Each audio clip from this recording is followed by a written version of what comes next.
매일 아침 하나님과 함께 누리는 하늘의 양식, 오늘 만나.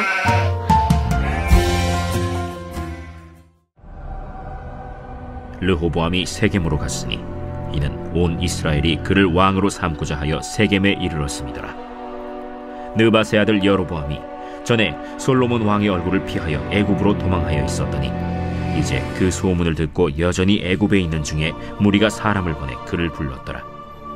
여로보암과 이스라엘의 온 회중이 와서 르호보암에게 말하여 이르되, 왕의 아버지가 우리의 멍에를 무겁게 하였으나 왕은 이제 왕의 아버지가 우리에게 시킨 고역과 매운 무거운 멍에를 가볍게 하소서.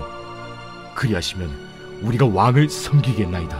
르호보암이 대답하되, 갔다가 3일 후에 다시 내게로 오라. 하매 백성이 가니라.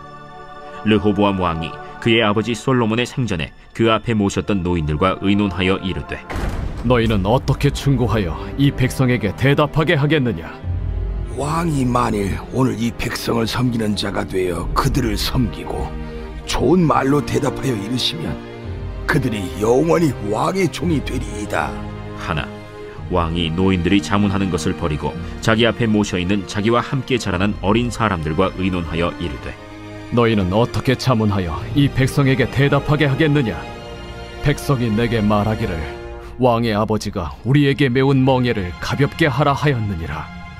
함께 자라난 소년들이 왕께 아뢰어 이르되, 이 백성들이 왕께 아뢰기를 왕의 부친이 우리의 멍에를 무겁게 하였으나 왕은 우리를 위하여 가볍게 하라 하였은즉 왕은 대답하기를 내 새끼손가락이 내 아버지 허리보다 굵으니 내 아버지께서 너에게 무거운 멍에를 매게 하였으나 이제 나는 너희의 멍에를 더욱 무겁게 할지라.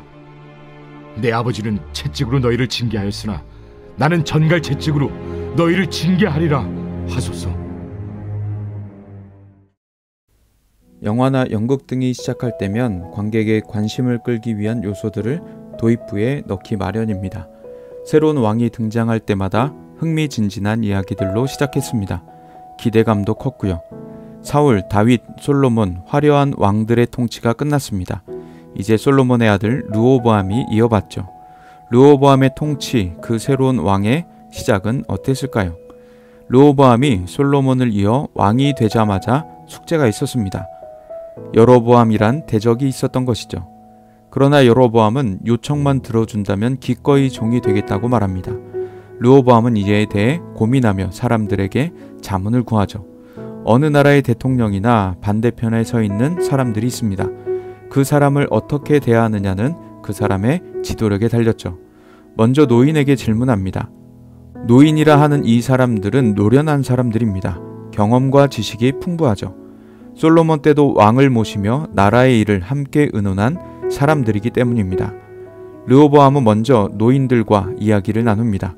노인들은 마음에 간사한 말이 없이 합리적인 길을 제시합니다. 노인의 말을 요약하면 이렇습니다. 좋은 리더십을 발휘하면 그들은 영원히 종이 될 것입니다. 왕이 편할 것입니다. 그런데 이 말을 마음에 들어하지 않죠. 이어 소년들에게 질문합니다. 그들은 신참들이고 르호보암과 함께 자란 사람들입니다. 그들은 솔로몬에 대한 질투와 반발심을 보입니다. 그리고 포악한 답을 내리죠. 소년들의 말은 이렇습니다. 건방진 녀석들이 제 주제를 모르고 까부는 것입니다. 심하게 맞지 않아 그런 것 같은데 더 강한 매로 다스려야 합니다. 르호보암은 노인의 대답이 마음에 들지 않았습니다. 자신의 마음과 달랐기 때문이죠. 반면 소년은 자신과 함께 자랐죠. 친하고 마음이 통합니다. 결국 지혜와 답이 중요한 것이 아니라 자신의 마음에 동조해줄 친구가 필요했던 것입니다. 그래서 노인의 지혜를 버리고 소년, 친구의 공감을 택한 것이죠.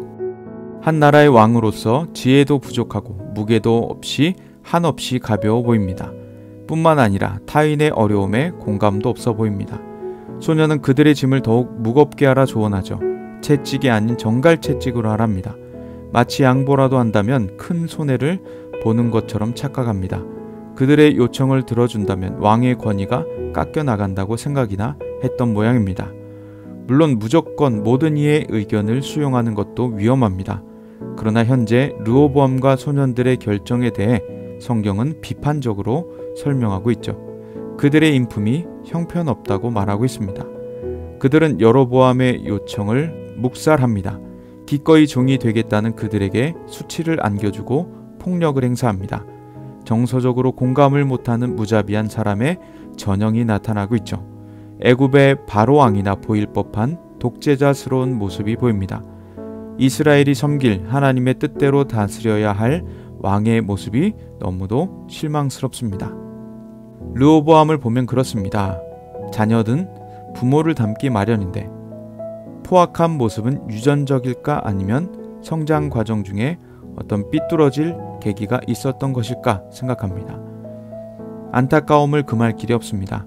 다윗으로부터 3대 만에 한 가문이 왕조가 망가져 버린 것을 보기 때문입니다.